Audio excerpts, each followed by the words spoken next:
বুধবাৰে বজাৰৰ কিছু দৃশ্য লৈছোঁ। মানুহ এনেকৈ হোৱাই নাই বজাৰৰ। ব্যৱসায়ী এখন আহি পাইছেহি যদিও বহুত কম। আগৰ বজাৰ নাই এতিয়া, বহুত কমি গ'ল।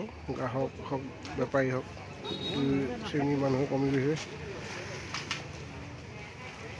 অসমৰ বিভিন্ন ঠাইত চুকে কোণে সৰু সুৰা বজাৰ হোৱাৰ পৰা আগৰ সাপ্তাহিক বজাৰবোৰৰ গুৰুত্ব কমি গৈছে।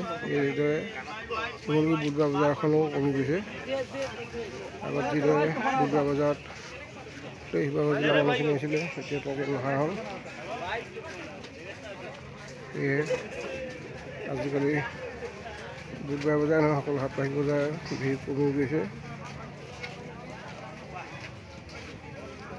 গ্ৰাহকৰ সংখ্যাও কমি গৈছে।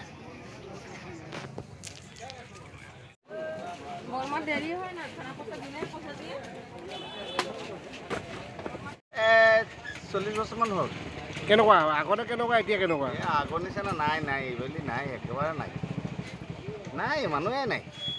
বজাৰলৈ আহিও মানে বিজনেছ ঠিক নহয়, শান্তি নাই। কেতিয়াবা যাত্ৰা হয়, কেতিয়াবা নহয়গৈ। কেলৈ হৈছে? চব ঠাইতে হ'ল ন বজাৰ, সেইটোও হ'ল নি? সেইটো জানো, মানুহৰ হাতত পইচাই নাইকিয়া হ'ল। মেইন কথাটো পইচাই নাই। হ'লেও বুধবাৰ বজাৰ বুলি আগতে চব মানুহ আহিছিলে ন? মানুহ আহিছিলে, আজিকালি নাই আৰু।